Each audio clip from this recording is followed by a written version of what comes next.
নবী করিম সাল্লাল্লাহু আলাইহি ওয়াসাল্লামের আখলাক কেমন ছিল এটা আমাদের কাছে ফুটিয়ে তুলেছেন সাহাবায়ে কেরাম। সুতরাং নবী করিম সাল্লাল্লাহু আলাইহি ওয়াসাল্লামের টোটাল জীবন যদি আপনি জানতে হয়, নবী করিম সাল্লাল্লাহু আলাইহি ওয়াসাল্লামের কোন বিষয়ে আকীদা কি ছিল এটা যদি আপনি জানতে হয়, আপনি যদি নবীর বিশুদ্ধ আকীদা জানতে হয়, আপনি যদি নবী করিম সাল্লাল্লাহু আলাইহি ওয়াসাল্লামের বিশুদ্ধ আমল জানতে হয়, আপনি যদি নবী করিম সাল্লাল্লাহু আলাইহি ওয়াসাল্লামের বিশুদ্ধ বিশুদ্ধ বিশুদ্ধ বিশুদ্ধ বিশুদ্ধ আখলাক জানতে হয়, মাধ্যম সাহাবায়ে কেরাম। যেহেতু নবী করিম সাল্লাল্লাহু আলাইহি ওয়াসাল্লামের টোটাল জীবনের তরজুমান সাহাবায়ে কেরাম, এজন্য আহলুস সুন্নাহ ওয়াল জামাতের 1400 বছরের স্বীকৃত আকীদা হলো, শুনেন, আপনি যদি সাহাবায়ে কেরামকে সমালোচিত করে ফেলেন, আপনি যদি সাহাবায়ে কেরামকে মানুষের সামনে খাটো করে উপস্থাপন করে ফেলেন, যদি সাহাবায়ে কেরামের ইজ্জত আবরু, যদি সাহাবায়ে কেরামের মান সম্মান, যদি সাহাবায়ে কেরামের ব্যাপারে উম্মার আকীদা সুস্পষ্ট না থাকে, যদি উম্মাহ সাহাবায়ে কেরামকে সমালোচিত করে ফেলে, যদি উম্মাহ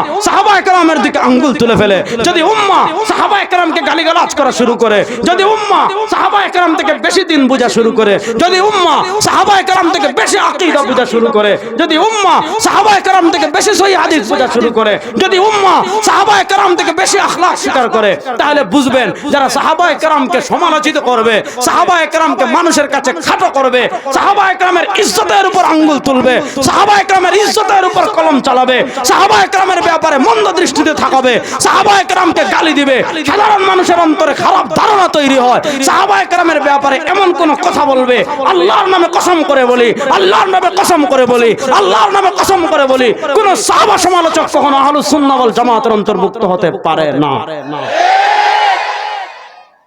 কথা ভালো করে বুঝবেন, যেহেতু নবী করিম সাল্লাল্লাহু আলাইহি ওয়াসাল্লামের জীবনের তরজুমান সাহাবারা, এখানে দুটো আকীদা বলি। এক নাম্বার আকীদা বুঝেন, নবীগণ নিষ্পাপ। বলেন নবীগণ, না আরো আসতে বলেন, আরে বেটা এটা আহলুস সুন্নাহ ওয়াল জামাতের গুরুত্বপূর্ণ আকীদা। জোরে বলেন নবীগণ, জোরে বলেন নবীগণ, নবীগণ। আমাদের নবী করিম সাল্লাল্লাহু আলাইহি ওয়াসাল্লাম তার 63 বছর জীবনে কোন ছোট গুনাহ করেন? আর আসতে বলেন, সবাই হাত তুলেন, হাত তুলেন, বলেন আমাদের নবী কোন ছোট গুনাহ করেন? বলেন আমাদের নবী কোন ছোট গুনাহ করেন? বড় গুনাহ করার প্রশ্নই আসে? আমাদের নবী করিম সাল্লাল্লাহু আলাইহি ওয়াসাল্লাম কোন ছোট গুনাহ করেন? বড় গুনাহ করার প্রশ্নই আসে? আহলুস সুন্নাহ ওয়াল জামাতের আকীদা, নবীগণ নিষ্পাপ, মাসুম। বলেন নবীগণ মাসুম, বলেন নবীগণ, এটা আকীদা কলবে বসাতে হবে। নবীগণ, আরো জোরে বলেন নবীগণ। সাহাবারা মাসুম না, তবে তারা মাগফুর।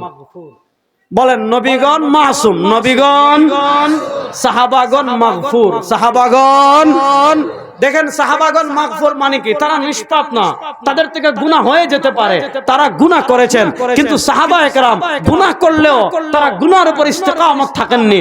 সাহাবায়ে কেরাম গুনাহ করলেও তারা গুনাহর উপর অটল থাকেননি। তারা গুনাহ করার সাথে সাথে তওবা করে ফেলেছেন। তওবা করার সাথে সাথে আল্লাহ তাদের গুনাহ মাফ করে দিয়ে কোরআনে তাদের ব্যাপারে বলেছেন রাদিয়াল্লাহু আনহুম ওয়া রাদু আন।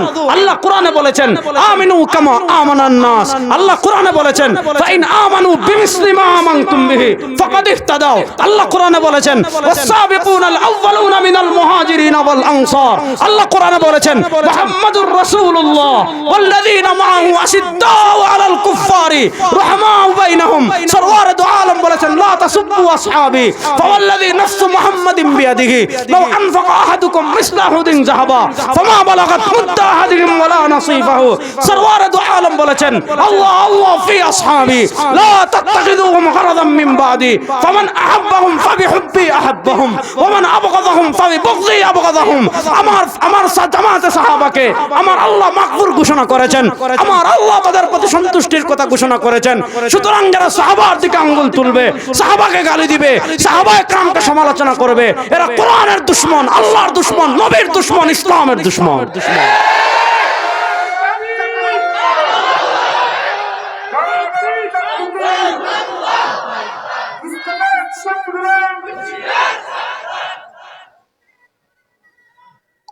এজন্য বুঝেন সাহাবায়ে কেরামের ব্যাপারে ইসলাম এত সিরিয়াস কেন? কারণ সাহাবায়ে কেরাম যদি সমালোচিত হয়ে যান, যদি উম্মার সাহাবা ইকরামের প্রতি আস্থা নষ্ট হয়ে যায়, আরে কোরআন আপনার কাছে আসছে সাহাবা ইকরামের মাধ্যমে, ইসলাম আপনার কাছে আসছে সাহাবা ইকরামের মাধ্যমে, দ্বীন আপনার কাছে আসলে সাহাবা ইকরামের মাধ্যমে, হাদিস আপনার কাছে আসছে সাহাবা ইকরামের মাধ্যমে। শুনেন, আমার উপর যদি আপনার বিশ্বাস না থাকে, আমার উপর যদি আপনার আকীদতমন ভালো না থাকে, আমার প্রতি যদি আপনার আস্থা না থাকে, আমার কোনো কিছুই আপনি গ্রহণ করতে চাইবে না। বাংলাদেশে কত ভণ্ড আছে, এই হিজবুত তাওহীদের ইমামুজ্জামান আছে, তাকে দেশের মানুষ কেউ গ্রহণ করে না। কেন? তার ব্যাপারে কারো আকীদতমন্দি নাই, কেউ তাকে ভালো দৃষ্টিতে দেখে না। এজন্য ইসলামের সবচেয়ে বড় শত্রু যারা, তারা মুসলমানদেরকে নষ্ট করার জন্য সবচেয়ে বেশি যে টার্গেট করে, নানা নামে, কেউ রাজনীতির নামে, কেউ ইশক রাসূলের নামে, কেউ সহিহ হাদিসের নামে, যারা এই সাহাবা ইকরামকে সমালোচনা করবে, সাহাবা ইকরামের দিকে আঙ্গুল তুলবে, বুঝবেন এরা ইহুদি খ্রিস্টানদের কেনা গোলাম ছাড়া কিচ্ছু না। শুনেন, সাহাবা কারা? এই সাহাবা ইকরামের মান আল্লাহর কাছে কত। ইমাম আহমদ ইবনে হাম্বল রাহিমাহুল্লাহ মুসনাদে আহমদে হযরত আব্দুল্লাহ ইবনে মাসউদ রাদিয়াল্লাহু তাআলা থেকে একটা নস এনেছেন। উনি বলেন, ইন্নাল্লাহা নাযারা ফি কুলুবিল ইবাদ,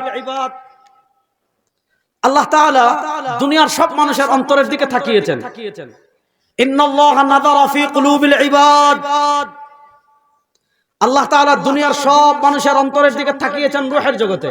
ফাওয়াজাদা কলবা মুহাম্মাদিন খায়রাল কুলুব, আল্লাহ দেখেন দুনিয়ার সব কলবের মাঝে সরওয়ারে দু আলম সাল্লাল্লাহু আলাইহি ওয়াসাল্লাম, তাজদারে মদিনা, দু জাহানের বাদশা জনাবে মুহাম্মদুর রাসূলুল্লাহ সাল্লাল্লাহু আলাইহি ওয়াসাল্লামের অন্তর থেকে উত্তম পিওর খাঁটি কোনো অন্তর নাই, কলব নাই।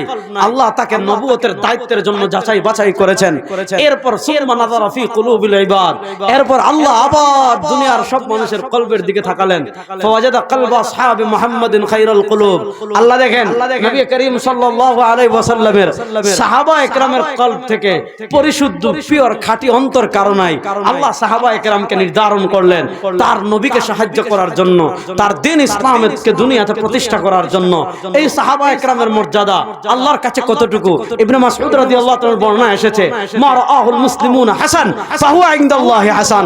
আর এই মুসলিমুন মানে আগে যে সাহাবা ইকরামের কথা বলা হয়েছে তারা, এই মুসলিম মানে আপনি না। আপনি বিশাল একটা মিছিল বের করলেন 12 রবিউল আউয়াল মিছিল বের করে বললেন যে মা রাআহুল মুসলিমুনা হাসান, যেহেতু মুসলমান এটাকে করতেছে, মুসলমান ভালো মনে করে এজন্য এটা ভালো না। এই হাদিসের উদ্দেশ্য হলো আসহাবু মুহাম্মদ, অর্থাৎ নবী করিম সাল্লাল্লাহু আলাইহি ওয়াসাল্লামের সাহাবা ইকরামের শান এত বেশি, নবী করিম সাল্লাল্লাহু আলাইহি ওয়াসাল্লামের মর্যাদা আল্লাহর কাছে এত বেশি, নবী করিম সাল্লাল্লাহু আলাইহি ওয়াসাল্লামের সাহাবা ইকরামের অবস্থান আল্লাহর কাছে এত বেশি। সরওয়ার হযরত ইবনে মাসউদ রাদিয়াল্লাহু তাআলা বলেন, মা রাআহুল মুসলিমুনা হাসান। আর সাহাবা ইকরাম যদি কোনো জিনিসকে উত্তম মনে করেন, সাহাবা ইকরাম যদি কোনো বিষয়কে ভালো মনে করেন, ফাহুয়া ইনদাল্লাহি হাসান। আর সাহাবা ইকরাম ভালো মনে করলে সেটাকে স্বয়ং আল্লাহ ভালো মনে করেন। আর সাহাবা ইকরাম কোনো জিনিসকে খারাপ মনে করলে সেটাকে স্বয়ং আল্লাহ খারাপ মনে করেন। আপনি ব্যাপারটা বুঝতেছেন? এজন্য শুনেন, উম্মার 1400 বছরের স্বীকৃত আকীদা হলো পয়েন্ট। যুবকরা আছেন তো আমার সাথে? উম্মার 1400 বছরের স্বীকৃত আকীদা, আবার বলি উম্মার 1400 বছরের স্বীকৃত আকীদা, আবার বলি উম্মার 1400 বছরের স্বীকৃত আকীদা, কোন সাহাবার সমালোচনা করা জায়েজ নাই। বলেন কোন সাহাবার, মুখলে বলেন কোন সাহাবার সমালোচনা করা জায়েজ নাই। তাহলে বলেন কোন সাহাবার সমালোচনা করা